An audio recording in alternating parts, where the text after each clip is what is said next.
Avec toi, Seigneur, tous ensemble, nous voici joyeux et sûrs de ton amour. Tu nous as rassemblés dans la joie de ta présence et c'est toi qui nous unis. Frères et sœurs, nous sommes rassemblés au nom du Père et du Fils et du Saint-Esprit. Béni sois-tu, Seigneur Dieu, Créateur du ciel et de la terre, toi qui nous donnes ta parole de vie pour qu'elle nous conduise dans notre quotidien. Envoie-nous ton Esprit Saint, qu'il nous guide tout au long de cet échange pour que nous puissions mieux discerner ta volonté en lisant ta parole. Nous te le demandons par Jésus-Christ, ton Fils unique, notre Seigneur et notre Dieu, qui règne avec toi et le Saint-Esprit, maintenant et pour les siècles des siècles. Amen. Au nom du Père et du Fils et du Saint-Esprit. Et vous asseoir. Bonjour. Loué soit Jésus-Christ. Alors effectivement, nous sommes dans la joie, comme on l'a dit au début, en chantant. Nous sommes dans la joie avec le Seigneur parce que chaque fois qu'on vient rencontrer le Seigneur, il nous communique cette joie.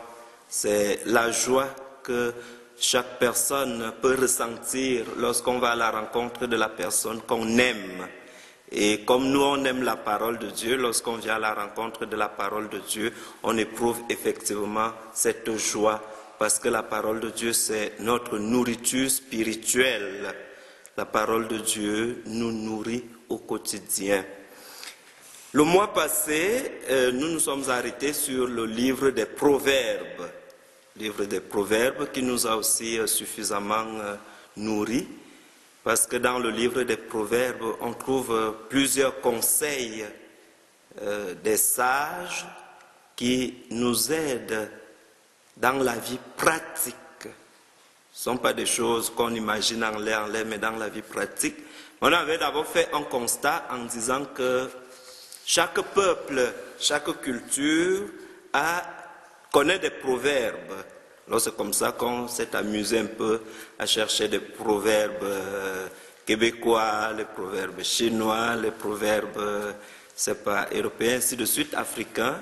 Et on s'est rendu compte que dans chaque peuple, il y a cette sagesse qui est véhiculée sous forme de proverbes.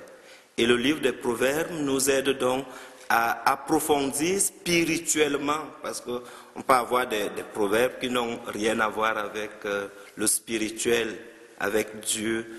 Mais le livre de la sagesse nous met dans cette dynamique de la spiritualité, être connecté à Dieu à travers le livre, à travers les proverbes. Et nous avons dit que ce livre nous présente une collection de plusieurs proverbes qui ont été tirés d'ici, ici et là. Et ce livre est attribué à Salomon, Salomon qui est considéré en Israël comme le sage par excellence. Alors Salomon est considéré en Israël comme le sage par excellence et on disait que la sagesse en Israël, c'est le savoir-faire, le savoir-vivre, savoir conduire sa vie avec intelligence, avec raison, savoir aussi choisir, c'est ça la sagesse en Israël, la capacité que chaque personne peut avoir pour apprécier la présence de Dieu, apprécier la présence des autres, apprécier la beauté, même la bonté de Dieu à travers les œuvres de la nature. C'est aussi ça la sagesse, savoir s'arrêter. Alors, l'enseignement qu'on peut retenir de ce livre, c'est que les personnes et les conseils qui nous sont donnés ici, les conseils qui sont donnés aux personnes dans ce livre, visent à nous aider à mener une vie équilibrée. Une vie équilibrée. lorsqu'on rencontre quelqu'un qui fait des choses d'une manière un peu moins correcte, parfois on peut dire c'est une personne déséquilibrée. Alors, ce livre nous aide à mener une vie équilibrée pour que l'humanité et la spiritualité nous aident à évoluer effectivement vers la contemplation, vers la rencontre de Dieu. Alors c'est cette vie équilibrée qu'on cherche en lisant le livre des proverbes. Alors les proverbes nous apprennent aussi, ou apprennent à chacune de nous, à se conduire avec sagesse. Il y a cet élément sagesse, se conduire avec sagesse, accepter les recommandations que Dieu nous donne, à vivre selon les commandements de Dieu. Il nous aide aussi à donner un sens à notre vie. Et notre vie ne peut trouver de sens qu'en Dieu seul. Et c'est lui seul qui nous aide effectivement à vivre en personne, en homme équilibré. Et dans l'étude des textes que nous avons partagés, nous sommes arrêtés sur la femme vaillante, la femme brave. et on s'est dit que cette femme vaillante, cette femme brave, qui sait organiser sa maison et qui sait gérer sa maison, qui a cette main douce, cette main diligente, c'est la sagesse. Et cette sagesse, nous en avons tous besoin.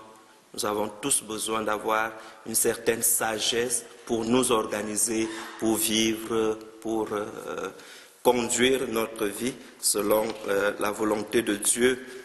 Et ce qu'on peut donc retenir, si on nous demandait de retenir une seule chose, une seule phrase, pour dire que lorsqu'on a lu le livre des Proverbes, qu'est-ce qu'on peut garder personnellement? Alors, on peut résumer tout le livre des Proverbes à travers cette phrase. La crainte du Seigneur est le commencement de la sagesse. C'est parce que en nous, à l'intérieur de nous, il y a cette crainte du Seigneur, qui n'est pas la peur du Seigneur, parce que Dieu n'est pas là pour nous faire peur. Dieu est là plutôt pour nous sécuriser, pour nous réconforter, pour nous protéger. Mais la crainte du Seigneur, c'est ce respect qu'on a vis-à-vis du Seigneur et qui nous pousse aussi à respecter les autres, à voir en chaque personne une image de Dieu, une créature de Dieu, un rêve de Dieu. Alors, la crainte du Seigneur est le commencement de la sagesse et l'intelligence est la science des saints. L'intelligence, c'est aller en profondeur, aller voir les choses en profondeur, lire les choses entre les lignes. C'est ça l'intelligence. Lire entre les lignes, chercher la leçon, chercher l'enseignement qui se cache derrière un texte. Voilà ce qu'on peut résumer du livre des Proverbes. Question? C'est beau? Ça se comprend? D'accord. Alors aujourd'hui, on va passer à notre livre, le livre qu'on appelle l'Ecclésiaste.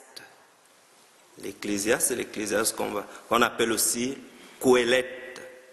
Dans la Bible Tob, c'est plutôt le titre Qoéleth qui a été retenu, mais dans la Bible de Jérusalem, c'est Ecclésiaste. Alors c'est un petit livre qui nous donne aussi un certain enseignement toujours en lien avec l'expérience de la vie, mais qui revient sur la question de la vanité. Vanité des vanités, tout est vanité. Alors la fugacité de la vie.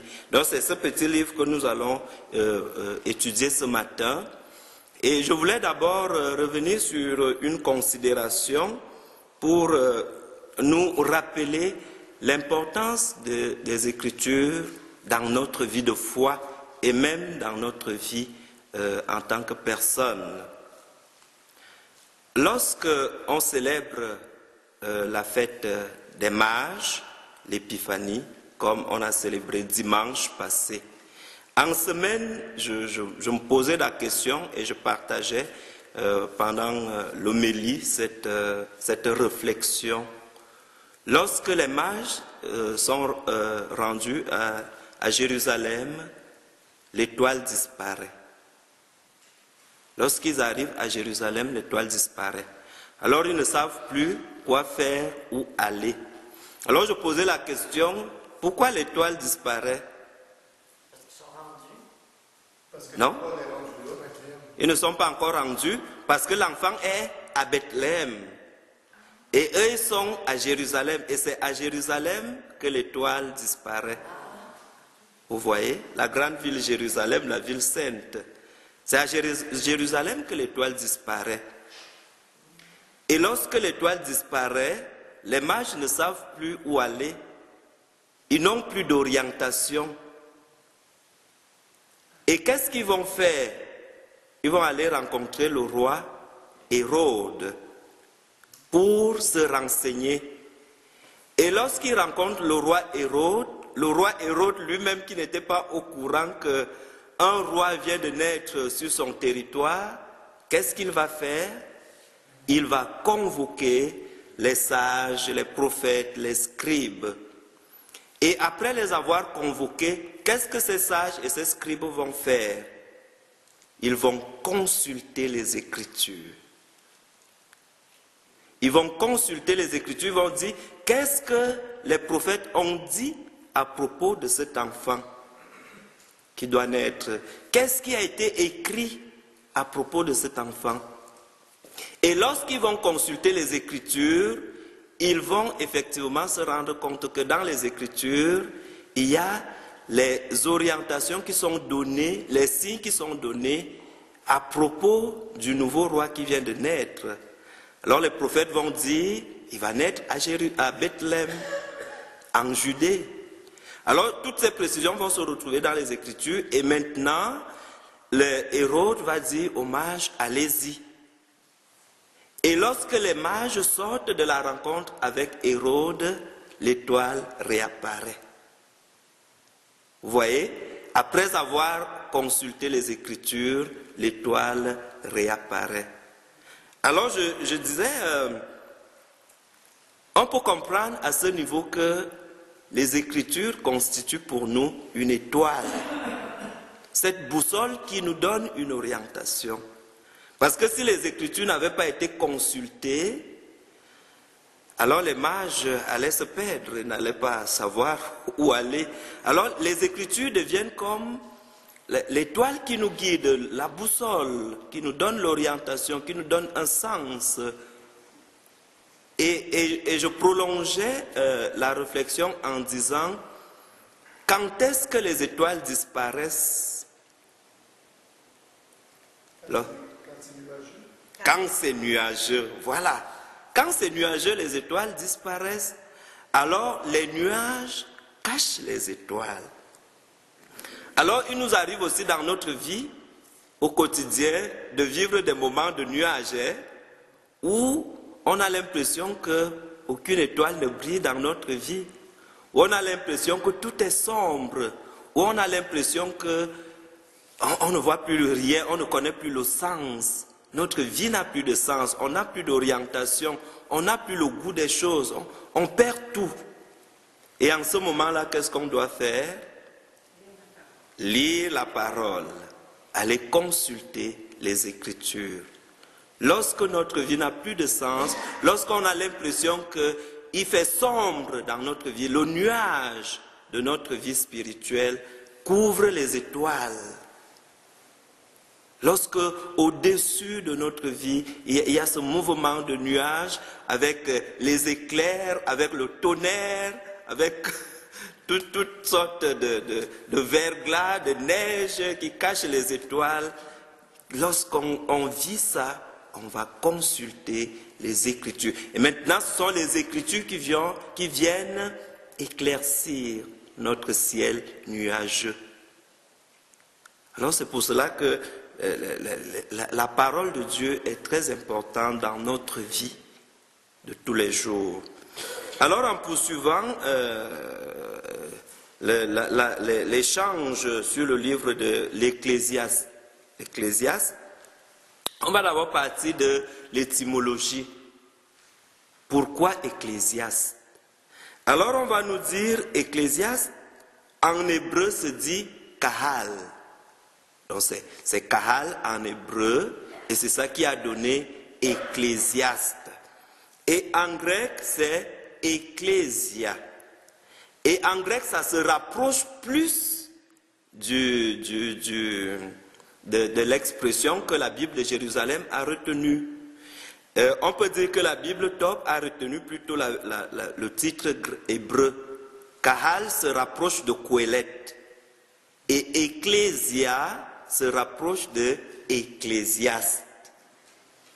Alors c'est ça Et lorsqu'on dit Ecclésia ou Kahal, ça renvoie ou ça signifie une certaine représentation qui signifie le représentant de l'assemblée. Lorsqu'on dit Ecclésia, dans Ecclésia, on voit assemblée. Et c'est ça qui a donné aussi Église. Ecclésia, Église, assemblée. Alors, on peut aussi dire que Qohélet, c'est cette personne qui prend la parole dans l'assemblée. Cette personne qui prêche devant une assemblée. Et c'est ça que renferme l'étymologie d'Ecclésiaste. Alors c'est un prédicateur, l'assemblée. Alors, ce petit livre a aussi une structure très simple. Il est divisé en deux grandes parties. Et la première partie a un prologue. La deuxième partie a un prologue et un épilogue. Alors les deux parties et ne comptent que 12 chapitres. Alors vous voyez que c'est un petit livre qu'on peut lire en un jour. On s'assoit, on lit les 12 chapitres en un jour. Et on se pose donc la question, ce livre a été écrit par qui? Qui est l'auteur? Quelle est l'origine du livre? Alors, l'œuvre qui nous est présentée ici est attribuée à un juif. On dit un sage juif. On ne connaît pas le nom, on ne sait pas qui c'est, mais on dit c'est un sage juif, un juif qui a vécu au 3e ou au 2e siècle avant Jésus-Christ. C'est avant Jésus-Christ que ce sage-là a vécu. Et le sage en question ici a les traits de Salomon. Alors peut-être pour faire autorité, pour que le livre ait l'autorité, on va dire c'est Salomon. Et au début du livre, on le dit. La personne qui prend la parole dit le fils de David. Alors le roi, le fils de David, le roi. Alors c'est Salomon qui est considéré comme la personne qui prend la parole ici, mais ça ne veut pas dire que c'est forcément lui. Alors on peut dire que c'est une question littéraire qui fait que les gens ont juste voulu que le livre ait autorité. Et pour que le livre ait cette autorité, il fallait l'attribuer à un sage qui avait déjà une certaine renommée. Et c'était Salomon qui était considéré. Alors, il fait parler un personnage qu'on va appeler donc Qohélet, qui est identifié à Salomon. Et Qohélet est un nom commun. Alors, tout le monde peut porter ce nom. Nom de fonction qui désigne effectivement cette personne-là qui peut parler. On peut dire un porte-parole. Ce qu'on dit dans les groupes, il y a toujours un porte-parole. Tout le monde ne peut pas parler. Il y a une personne qui est désignée pour prendre la parole dans l'assemblée et au nom du groupe. Et on dit que Qohélet est un nom féminin et qui renvoie effectivement, comme on l'a déjà dit, à l'assemblée. Mais surtout, celle qui rassemble. Donc Qohélet, en tant que nom féminin, renvoie à celle qui rassemble. Et si on se pose donc la question, qui est celle-là qui rassemble? Alors, on retrouve notre réponse de la femme vaillante, c'est la sagesse. C'est la sagesse qui nous rassemble. Et rappelez-vous du chant, je ne sais pas si vous le connaissez, la sagesse a bâti la maison, la sagesse a préparé les tables, la sagesse nous convoque, venez manger de mon pain. C'est la sagesse qui nous rassemble. Et effectivement, lorsque les gens prennent le temps de se rassembler, ça renvoie effectivement, ça implique que ces gens ont un lien qui les aide à mener une vie sage, parce qu'on se complète en se retrouvant, en s'échangeant. Alors le thème qui nous est présenté dans ce livre, que ce soit au début du livre, que ce soit à la fin du livre, tout le texte est encadré par ces expressions. C'est la vanité des choses humaines. Vanité des vanités, disait Coëlette, vanité, tout est vanité. La vanité des choses, la fugacité des choses, donc l'inconsistance des choses. Pour dire les choses passent, ça se transforme. C'est ce caractère passager qui est donc présenté dans ce livre. Alors le contenu du livre nous transmet une sagesse non traditionnelle. Rappelez-vous, lorsqu'on a étudié le livre de Job, il y a eu confrontation entre les sagesses, les points de vue, les considérations. Mais ce que véhicule en général le livre de Job, c'est une certaine sagesse traditionnelle qui nous parle de la question de la rétribution. Malus, bonus.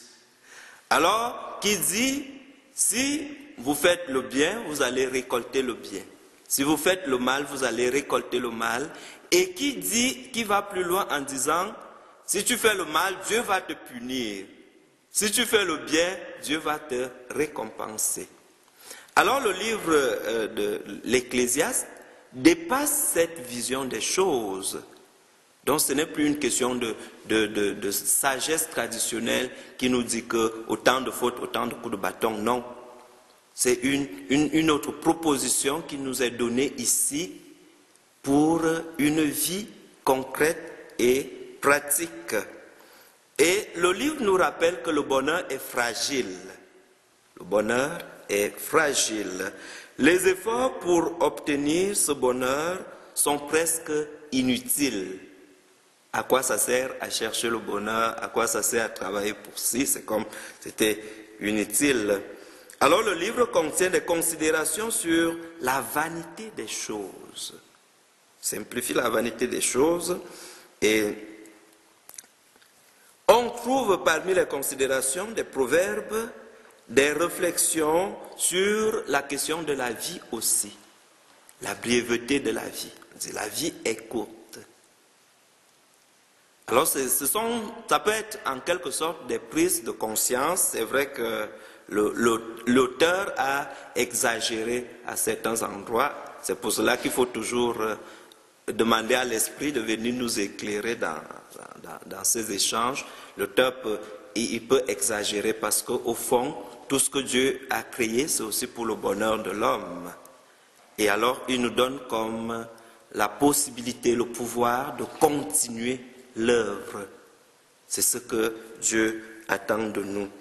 Alors, l'auteur justifie ses considérations à partir de sa propre expérience personnelle. C'est un peu ça quand on dit c'est une personne d'expérience. Quelqu'un va se lever, va vous dire je te parle par expérience. C'est ça. Je te parle par expérience. Parce que j'ai vécu ça, j'ai expérimenté et je peux savoir de quoi je parle. Alors c'est cette posture que l'auteur occupe ici. Il nous dit, je vous parle par expérience. C'est parce que je l'ai vécu, je l'ai expérimenté. Alors pour lui, la jouissance de la vie est un don de Dieu. Il nous dit la vraie joie est un don de Dieu. Et à ce niveau-là, on est parfaitement d'accord avec lui parce que parmi les fruits de l'Esprit Saint, on a quoi? La joie.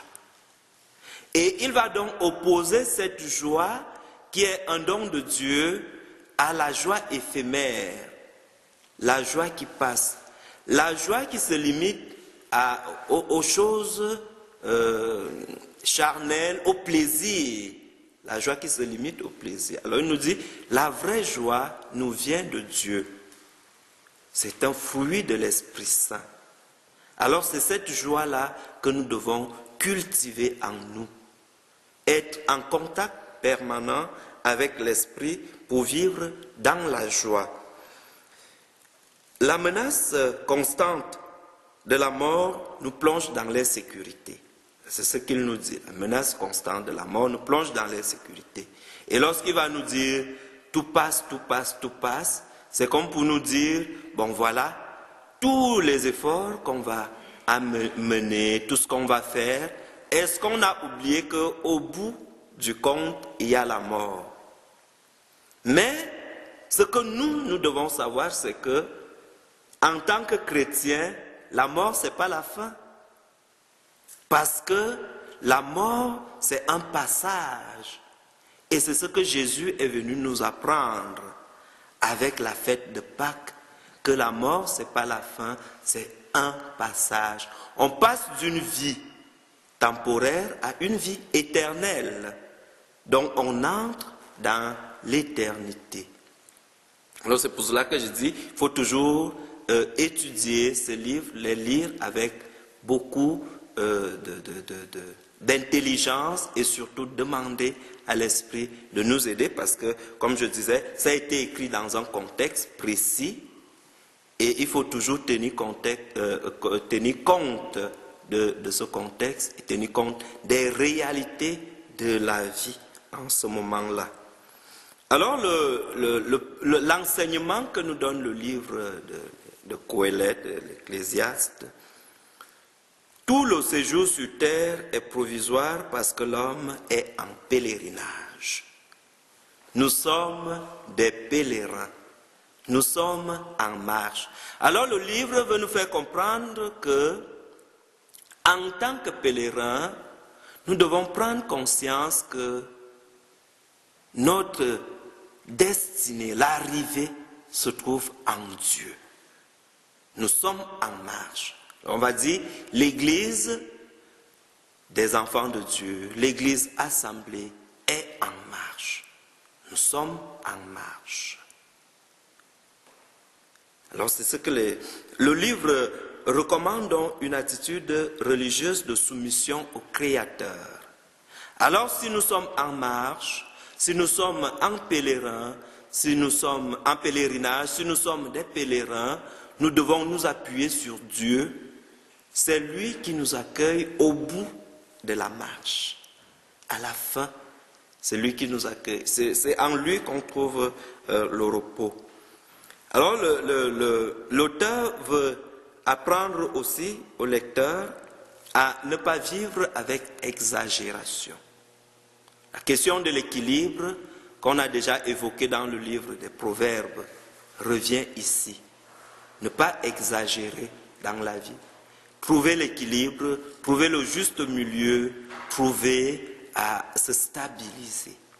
C'est ça que le livre nous apporte. Vivre selon la volonté de Dieu procure aussi le bonheur à l'homme. Donc ça rejoint un peu la conclusion du livre, le résumé du livre des Proverbes. La crainte de Dieu, c'est le commencement de la sagesse. Alors si on s'inscrit dans la volonté de Dieu, dans ce que Dieu veut, qu'est-ce que Dieu veut, qu'est-ce que Dieu attend de nous, qu'est-ce que Dieu attend de moi, parce que je ne veux pas ma volonté, mais la volonté de Dieu. Lorsque je m'inscris dans cette volonté de Dieu, alors je peux trouver la joie et je peux trouver le vrai bonheur. Et je vous disais hier déjà, lorsqu'on étudiait, lorsqu'on partageait sur la démarche du lépreux. Qu'est-ce que le lépreux va faire? Il va tomber devant Jésus, va se prosterner et il va dire, si tu le veux, tu peux me guérir. Alors si tu le veux, c'est que je m'inscris dans la volonté de Dieu, dans ce que Dieu veut. Il faut que ma volonté s'éclipse dans la volonté de Dieu. Et il dit, tu peux me guérir, ça veut dire qu'il a cette conviction que Dieu peut l'aider. Il a cette foi que Jésus va le guérir. Mais il s'inscrit dans la volonté, dit, si tu le veux. Si c'est ta volonté pour que je retrouve la santé, que ta volonté soit faite. Si ce n'est pas ta volonté, je m'abandonne. Alors c'est ce que le livre de l'Ecclésiaste nous dit ici. Alors pour trouver le vrai bonheur, il faut s'inscrire dans la volonté de Dieu. Il faut vivre dans la volonté de Dieu. Alors il n'y a pas de vraie foi en Dieu sans un regard lucide sur la condition humaine. Et c'est ce que Jésus lui-même nous apprend aussi. Il ne faut pas négliger notre humanité. Il faut considérer notre humanité et que notre humanité et notre spiritualité soient pour nous des deux possibilités qui nous donnent de vivre équilibrés, en personne équilibrée. Alors on va prendre un chant. Les mains ouvertes devant toi, Seigneur, pour t'offrir le monde. Les mains ouvertes devant toi, Seigneur, notre foi est profonde. Merci. Alors, est-ce qu'il y a des questions, des réflexions, des propositions, des partages, des témoignages? Qu'est-ce que ça vous dit de lire le livre de l'Ecclésiaste, le livre de Qoéleth? Oui? Je peux faire un partage, là. Oui? Mais quand j'étais au cégep, là, j'étais allée au cégep tard parce que j'avais déjà mes enfants. Mais on avait une fin de semaine qu'on s'en allait dans un chalet, puis il fallait, chaque personne emmenait un livre, n'importe quel livre, Oui. lire une place qu'on aimait. Puis moi, c'était ça. J'avais emmené la Bible, c'est la seule qui avait emmené la Bible. Ah oui? Les vanités, toutes les vanités, cela, je l'aime beaucoup, beaucoup, beaucoup. Puis même, il y avait un jeune qui était venu me remercier d'avoir lu ça. Ah, ok. Alors, elle partage son expérience. Comme on a dit, c'est par expérience que je te parle, elle partage l'expérience. On dit, chacun apporte un livre pour lire. Alors, elle a choisi d'apporter la Bible. Et lorsqu'elle apporte la Bible, elle lit le livre de l'Ecclésiaste. Vanité des vanités, toutes les vanités, jusqu'au point où les gens viennent lui dire merci de nous avoir aidé à prendre conscience de cette fugacité. C'est vrai que parfois les gens peuvent s'accrocher aux choses, ils peuvent donner aux choses la place de Dieu et oubliant effectivement que tout ça n'est que du buée, tout ça c'est passager. Et parce que de toutes les façons, lorsqu'on vit notre passage de ce monde à l'éternité, tout ce qu'on a accumulé, comme nous dit l'Évangile, qui l'aura? Rappelez-vous de cette personne de l'Évangile qui a accumulé les biens, alors qui a dit, il faut que je construise les paniers plus grands pour mettre mon trésor, parce que maintenant je veux m'asseoir, manger, boire, jouir de l'existence. Alors le Seigneur lui a dit, tu es fou, parce qu'aujourd'hui même je viens te réclamer la vie que je t'avais donnée.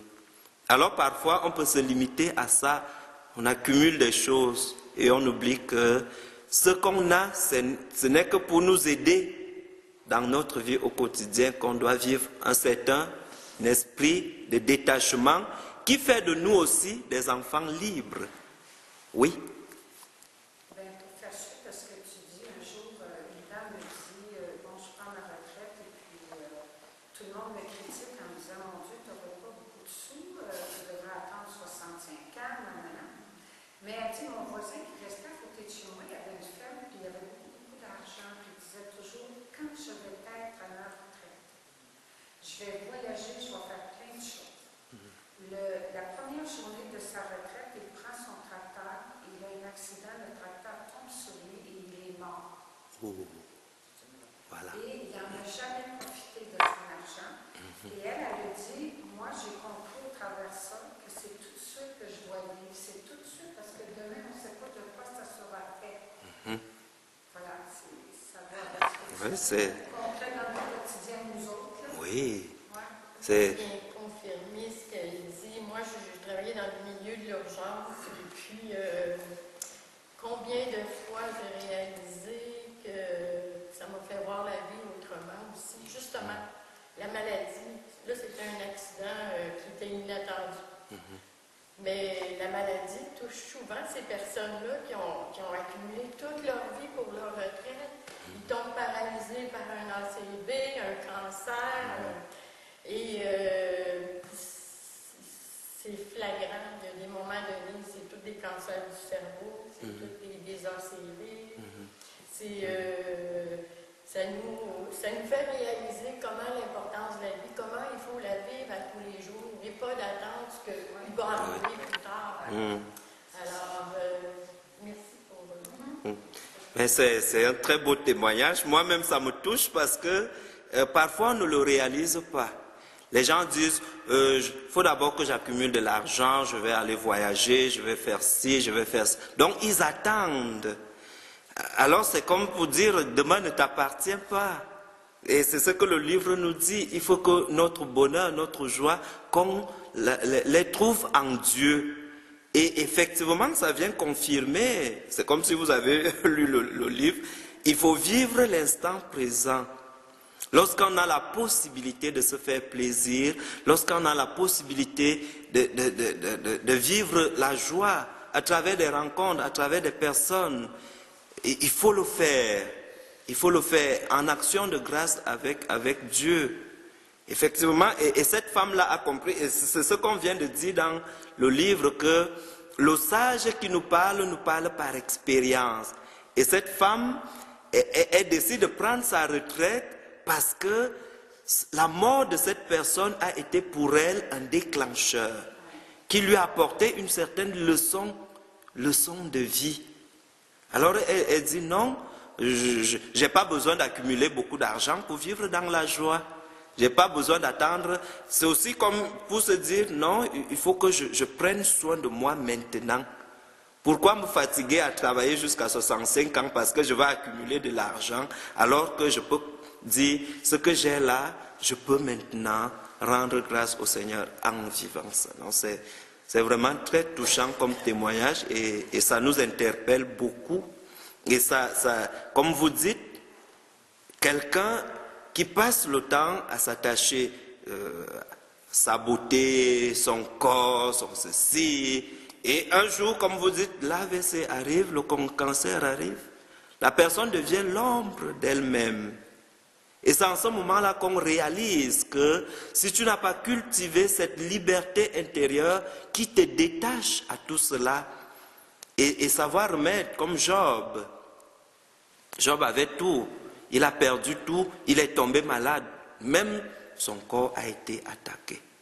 Alors vous voyez effectivement que la vie est faite pour qu'on profite avec modération, mais dans la crainte de Dieu. Et ça nous fait prendre conscience de beaucoup de choses. Merci beaucoup.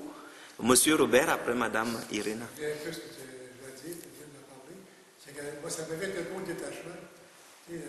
Tout est vanité. Là. Je pense que Salomon, à la fin de sa vie, il a connu la gloire, il a tout connu, puis il est en amour fou avec la reine de Salomo qui l'a quitté finalement. Après, il est vraiment déçu, puis il prend conscience que tout est vanité, que la gloire, l'argent, tout ça, honneur, ça ne rend pas heureux.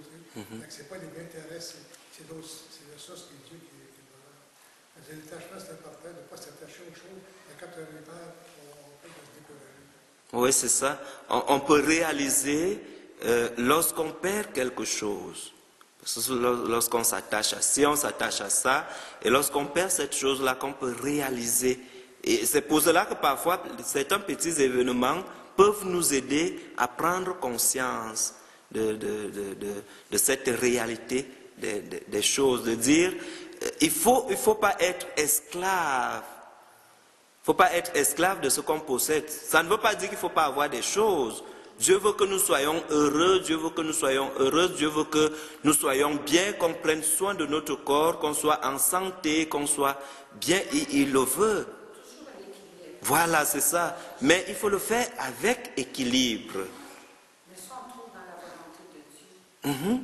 Effectivement, si on s'abandonne dans la volonté de Dieu, même si on perd quelque chose, ça ne va pas nous affecter autant. Ça ne va pas nous affecter. Et une fois, je prenais un exemple ici avec la crise qui est arrivée au niveau des banques, où il y a eu fuite de données, où il y a eu... imaginez quelqu'un qui s'accroche à son compte bancaire, à son argent, et qu'un beau matin, on vient lui dire, on a piraté ton compte, et puis tu as 0 francs. Tu vas faire comment? Oui, c'est ça. Oui, c'est ça. Et oui, et ça arrive que les gens se suicident. Et pourquoi les gens se suicident? Parce qu'ils n'ont pas compris la vraie valeur de la vie, pour dire la vie ne se résume pas à ce qu'on possède. La vie est plus précieuse que ce qu'on a. Et ce n'est pas ce qu'on a qui définit notre valeur, qui définit ce qu'on est. Ce n'est pas ce qu'on a qui définit ce qu'on est. C'est de très beaux témoignages, oui, Madame Mérine. Je voulais dire que des fois, on parle des gens qui ramassent, qui sont riches, qui ont beaucoup de l'argent dans la banque et qui font, jour de l'avènement, ils vont pleurer. Mais il y a aussi beaucoup de gens qui sont riches, qui font des choses merveilleuses.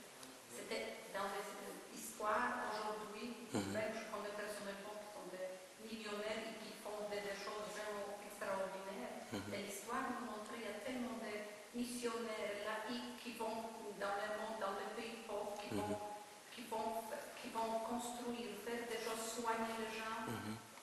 Alors c'est juste pour ajouter que ce n'est pas juste les riches qui ramassent, les riches aussi, ils aident, ils vont aller pour aider d'autres personnes.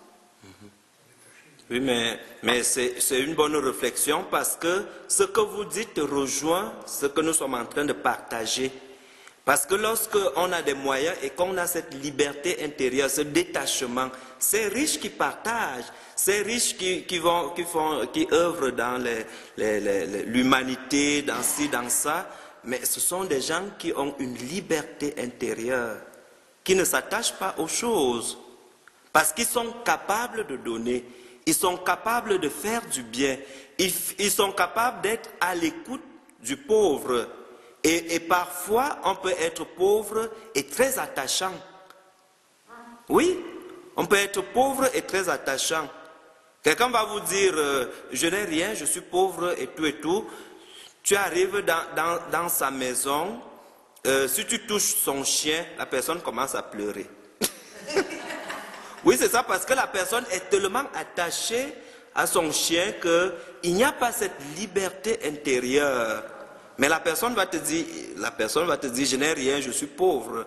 Mais ce qu'il a, le peu qu'il a, il s'y attache au point où on sent que c'est une personne qui n'est pas libre intérieurement.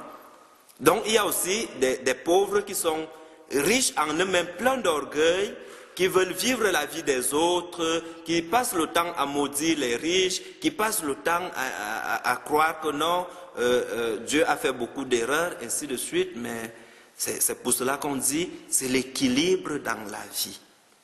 Il y a plein d'exemples comme ça, comme vous avez cité des missionnaires déjà. Il y a des bourgeois qui ont légué leur héritage à l'Église, qui ont légué leur héritage pour les pauvres, qui se sont détachés parce qu'ils ont effectivement compris que vanité des vanités, tout est vanité, et que le vrai bonheur se trouve en Dieu.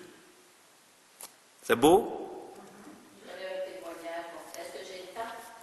Oui, bien sûr, tout le monde a le temps. C'est un frère qui m'a raconté. C'est un homme, c'est une jeune fille qui va le voir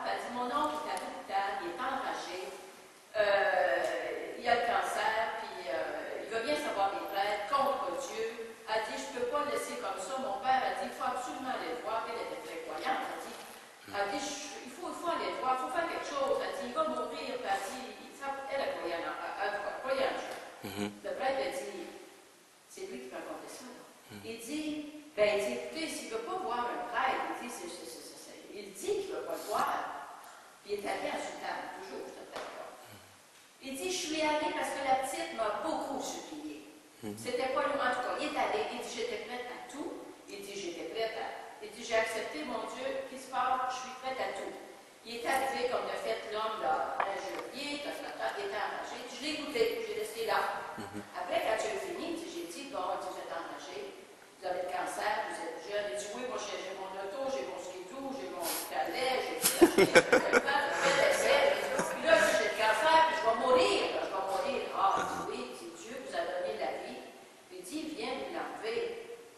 Il dit, c'est ça. Il dit, ça, vous avez bien dit, vous avez raison. Oui, c'est ça, exactement. Bon, le prêtre dit, je vais vous dire une chose. C'est Dieu qui donne la joie. Alors, il dit, si vous voulez essayer, là, vous allez dire, Dieu, donnez-moi la joie. Oh, je peux bien essayer ça. Il dit, si vous acceptez, je vais venir vous revoir dans une semaine. Il dit, je suis retourné au bout de 5 jours. Cet homme-là était transformé. Il dit, mais qu'est-ce que vous avez fait? Le prêtre n'en revenait pas. Il dit, je ne pouvais pas dormir. Je disais, Dieu, donnez-moi la joie. Je ne pouvais pas dormir. Dieu, donnez-moi la joie. Je ne pouvais pas regarder la télé. Dieu, donne-moi la joie. Il dit, je l'ai répété sans arrêt et la joie est venue. Il était vraiment la joie.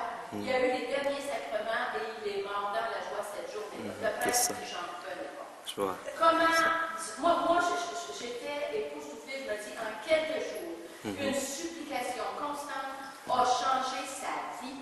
Ça, c'est de la semaine de temps. Il est mort dans le cas, moi, j'en reviens pas de cet exemple-là. C'est ça. Ouais, c'est incroyable.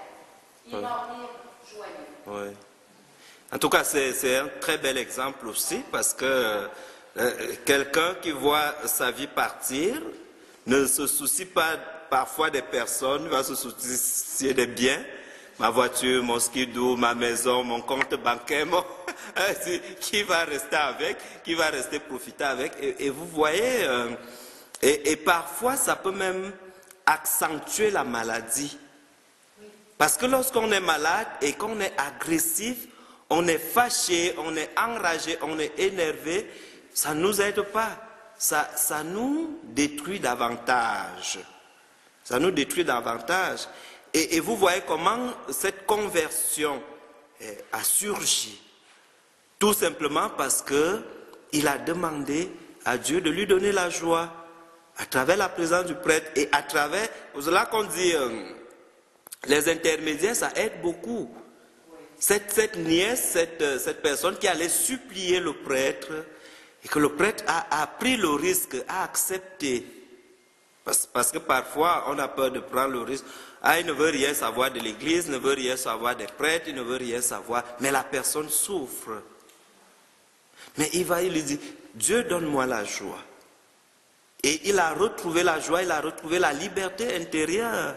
Et il n'est pas mort triste en disant, oh, je laisse mes biens, je laisse ci, je laisse ça. Mais il est mort dans la joie. Et je pense que Dieu lui a donné effectivement la vie éternelle. La vraie joie. La joie qui ne finit pas. Et cette joie qui nous vient de l'esprit. Parce qu'il continuait à souffrir, mais il était dans la joie. Ça se dit, cette joie, c'est le fruit de l'Esprit Saint. Et c'est ce qu'on dit aussi du nom de Jésus. On dit les merveilles que le nom de Jésus peut faire. Alors de prendre le temps de dire Jésus, Jésus, Jésus. Pour aussi dire, Dieu donne-moi la joie, Dieu donne-moi la paix, Dieu donne-moi l'amour. Alors c'est toute une prière. Merci pour ce beau témoignage. Alors on va prendre un extrait pour lire comme d'habitude. On va prendre le livre de l'Ecclésiaste au chapitre 3. Alors on va essayer de parcourir tout le chapitre 3. Ceux qui ont la Bible Tobe, c'est Qoéleth. Qoéleth avec Q.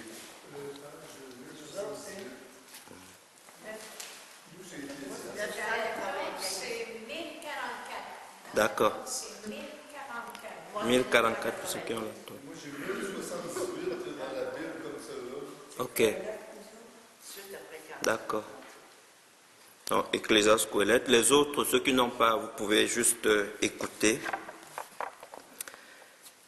Il y a un moment pour tout.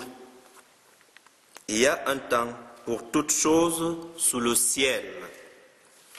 Un temps pour enfanter et un temps pour mourir. Un temps pour planter et un temps pour arracher le plant. Un temps pour tuer et un temps pour guérir. Un temps pour détruire et un temps pour bâtir. Un temps pour pleurer et un temps pour rire. Un temps pour gémir et un temps pour danser. Un temps pour lancer des pierres et un temps pour en ramasser. Un temps pour embrasser et un temps pour s'abstenir d'embrassement. Un temps pour chercher et un temps pour perdre. Un temps pour garder et un temps pour jeter. Un temps pour déchirer et un temps pour coudre. Un temps pour se taire et un temps pour parler. Un temps pour aimer et un temps pour haïr. Un temps pour la guerre et un temps pour la paix. Quel profit celui qui travaille trouve-t-il à la peine qu'il prend? Je regarde la tâche que Dieu donne aux enfants des hommes. Tout ce qu'il fait convient en son temps. Il a mis dans leur cœur l'ensemble du temps, mais sans que l'homme puisse saisir ce que Dieu fait du commencement à la fin.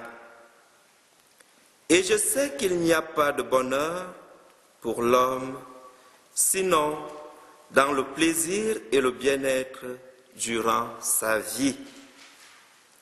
Et si un homme mange, boit et trouve le bonheur dans son travail, cela est un don de Dieu. Je sais que tout ce que Dieu fait sera pour toujours. À cela, il n'y a rien à ajouter, de cela, il n'y a rien à retrancher. Et Dieu fait en sorte qu'on le craigne. Ce qui est fut déjà, ce qui sera est déjà. Or, Dieu recherche le persécuté. Je regarde encore sous le soleil, à la place du droit, là se trouve le crime. À la place du juste se trouve le criminel. Et je me dis en moi-même, le juste et le criminel, Dieu les jugera, car il y a un temps pour toute chose et pour toute action ici. Je me dis en moi-même, en ce qui concerne les enfants des hommes, c'est pour que Dieu les éprouve et leur montre qu'ils sont des bêtes.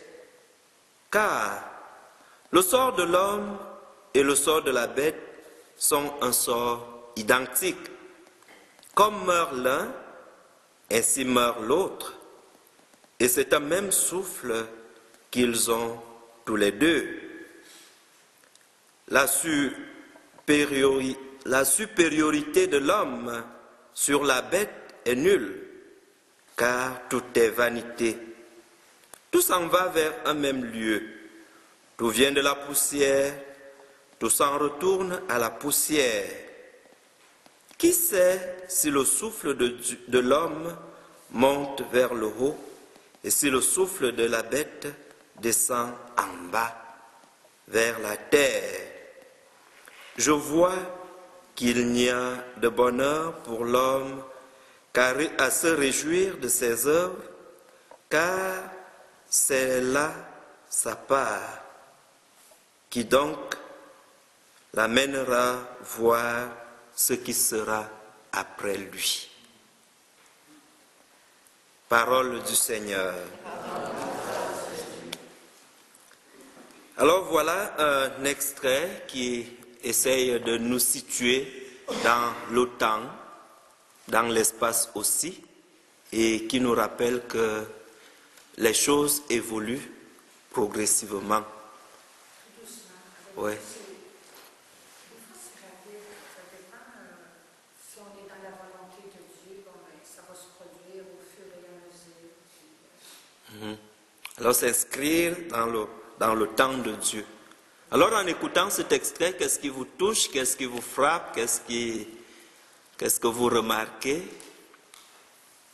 Moi, ça m'a fait penser, un jour, on a rencontré quelqu'un qui allait rencontrer quelqu'un pour avoir de l'argent pour aller faire un pèlerinage. Puis ils ont entendu parler d'une dame, puis c'était loin d'ici, qu'elle elle faisait des dons pour aller à Medjugorje. Okay. C'est ça qu'elle... Sa mission.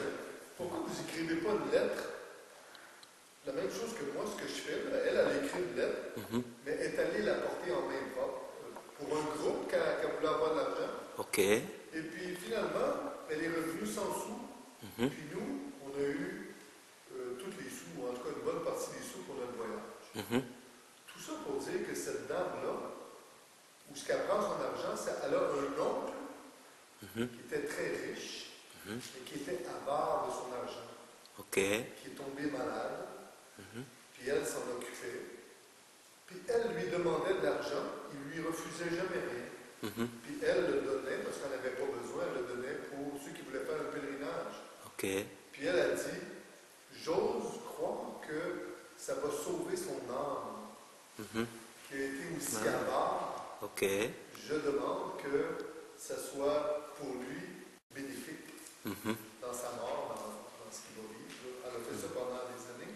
Ouais, je trouve ça beau, tu sais. Ça me Oui. fait penser à ça un peu. Oui, c'est très beau parce que lui, il a confisqué ses biens, il a confisqué son argent et sa nièce, Oui, elle a eu le souci du salut de son oncle et qui dit toute cette richesse qu'il a amassée. Moi, je ne veux pas l'utiliser, mais je veux l'utiliser si Dieu peut avoir pitié de lui à travers ces dons que je vais faire. Et elle choisit sa cible. Elle dit les gens qui font le pèlerinage.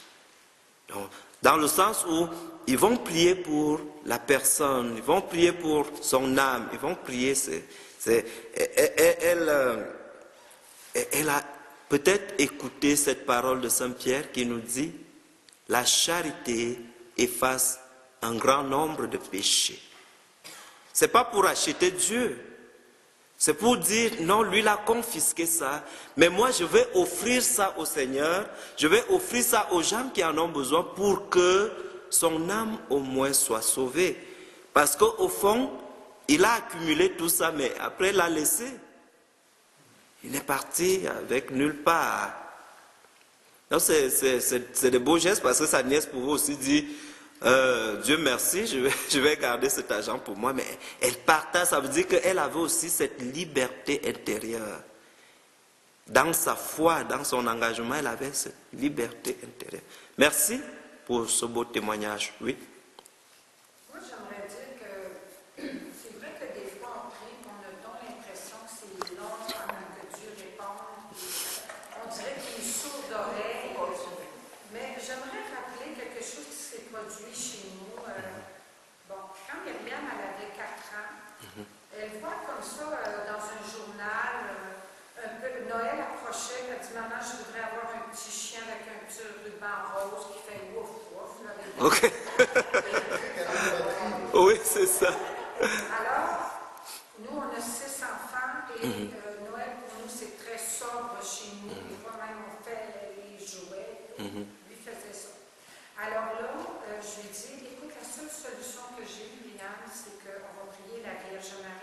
tout de suite.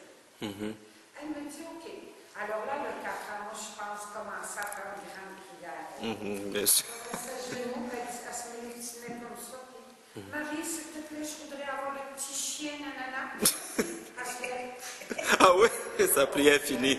3 jours après, c'est pour vous montrer comment ça peut être actuel, live. Là. Alors là, bon, ben, moi, je lui dis à Marie après hier, je lui dis à Myriam, tu sais, avec Myriam, c'est peut-être pas quelque chose que tu as besoin, mais ça peut être une petite gâterie de la Sainte Vierge. Elle dit, OK, papa, je bon. Ceci dit, 3 jours après, il y a un monsieur qui vient à la maison et puis il dit, bon, je sais que c'est... Oui, il apportait du linge et puis il dit, écoutez, mon fils, il nous montre la petite boîte avec le petit chien. Ah oui? Non, il dit, vous savez, mon fils a eu ça en cadeau à sa fête il y a 12 ans. Il dit, qu'est-ce que tu veux que je fasse avec ça? C'est pour un enfant, c'est pas pour moi qui a 12 ans. Il dit, je ne savais pas que je l'ai apporté. Alors, je l'ai enveloppé. Que j'ai dit à Myriam, à Noël, je dis, regarde, la Vierge Marie t'a apporté un cadeau. Elle t'a exaucé. Ouais. Alors, il faut la remercier. Elle était tellement heureuse. Wow. Et puis, alors, ça, là, c'était un témoignage que, oui, des fois, on a l'impression, puis pourtant, des fois, on sent qu'on est dans la volonté de Dieu, mais on a l'impression que c'est lancinant et pénible par papa. C'est ça. Puis d'autres fois, c'est... Tout de suite. il faut... Ça devait être très important pour Myriam, hein? Bien sûr, bien sûr. Je me rappelle encore qu'elle est rendue à 28 ans. Voilà. Ouais. C'est Pardon. Ça marque les enfants parce que elle va toujours garder en mémoire que j'étais allé demander mon jouet à Marie. Et Myriam, c'est Marie, signifie Marie. Donc, elle allait prier. Et ça me rappelle ce que la maman nous disait souvent. Elle nous disait, allez prier les enfants parce que Dieu exauce la prière des enfants très vite. Elle nous disait toujours ça. Allez prier les enfants parce que Dieu exauce la prière des enfants très vite. Donc, on peut avoir plusieurs témoignages comme ça, des enfants qui ont eu des signes. Parce que c'est la Vierge Marie qui réagit là. C'est quelle coïncidence. Quand on se convertit, quand on est vrai converti, il va vite. Oui, c'est ça, il va vite. C'est ça. C'est ça que j'ai cru remarquer. Ah ouais. Mais il faut comprendre, dans la vie spirituelle, c'est aussi comme dans la vie humaine. Quand l'enfant naît, on s'occupe de l'enfant, on lui donne du lait, on lui donne ceci. Quand les dents commencent à pousser, on lui donne la nourriture solide. Et après, à un temps, on lui dit, bon, toi-même, va travailler pour t'occuper de toi, va faire ci, va faire ça. Je me dis que dans la vie spirituelle, on peut aussi évoluer comme ça. Il y a un moment donné où Dieu nous porte vraiment comme son bébé, il nous donne du lait, nous donne... Et à un moment donné, il nous dit, tu es déjà adulte, je te donne la nourriture solide. Et c'est pour cela qu'on dit, il y a un temps pour tout. Il y a un temps pour tout. Il y a un temps pour être consolé. Il y a un temps pour être dans la joie. Il peut aussi arriver un temps où on est désolé. On est dépassé. Mais qu'est-ce qu'on doit faire en ce moment-là? Vraiment vivre l'abandon. S'abandonner, accepter. Et s'il y a un temps pour tout, lorsqu'on est dans la désolation, on doit aussi se rappeler qu'il y aura un temps pour la consolation. Et ça aussi, ça doit venir nous consoler. Pour dire non, peut-être actuellement je suis en désolation, mais je sais, Seigneur, qu'il y aura un temps pour la consolation.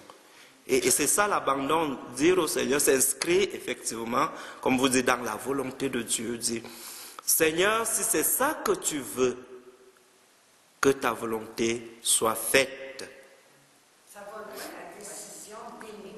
De prendre la décision, je vais aimer jusqu'au bout, comme Jésus a fait. Bien sûr, il ne faut pas aller à moitié, il ne faut pas faire des choses à moitié. C'est pour cela que le carême passé nous posait la question, jusqu'où me suivras-tu? Jusqu'où? Oui? Ok, moi, pour faire suite à Pauline, là, C'est sûr que quand on est frais converti, bon Dieu donne des cadeaux, des bonbons, c'est comme normal, mais c'est parce qu'il faut l'aimer pour lui et non pour ses cadeaux. Au début, c'est normal. Après ça, les cadeaux, les bonbons, c'est pas même pour lui. Oui, c'est ça. C'est comme normal. Non, mais c'est normal. C'est ça. L'amour, c'est pour lui, c'est pas pour ses cadeaux.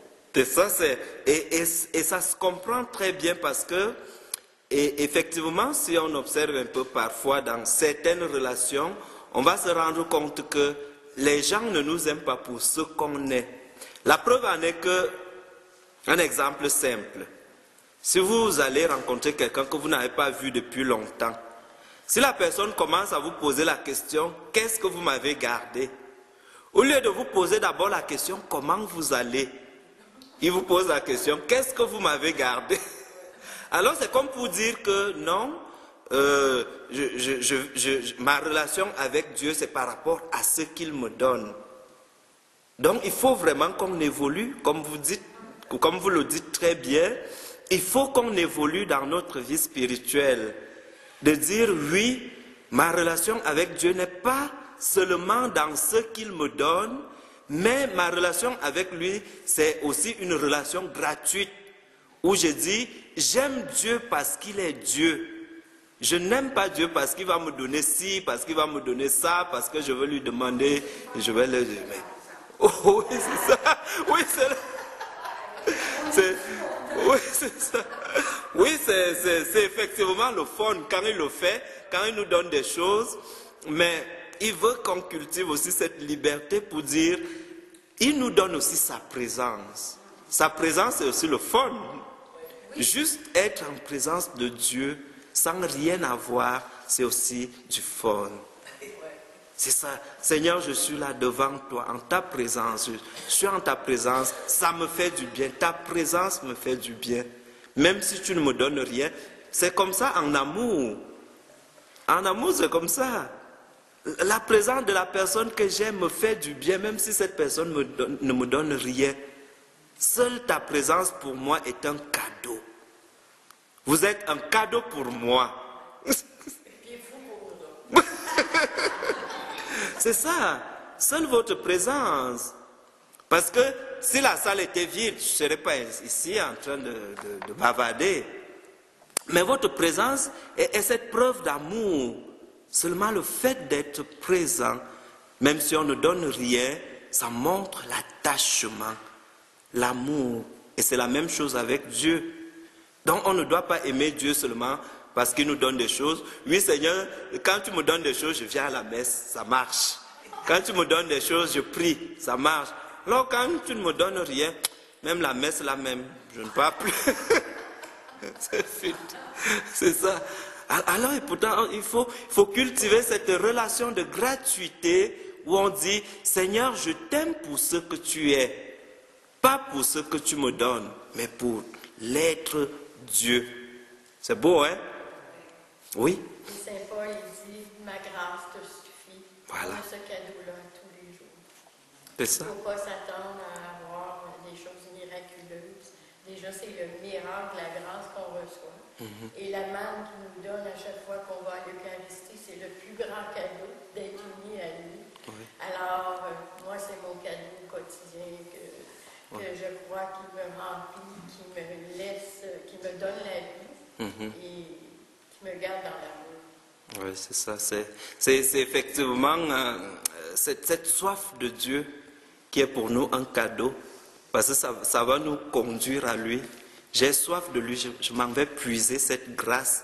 Ma grâce te suffit parce que, sans Paul demander les choses, Seigneur, enlève-moi ceci, enlève-moi telle souffrance et tout et tout. Et le Seigneur lui dit, ma grâce te suffit. Ma grâce te suffit pour lui dire, non, tu n'as pas à t'inquiéter, à insister que j'enlève ci, que j'enlève ça.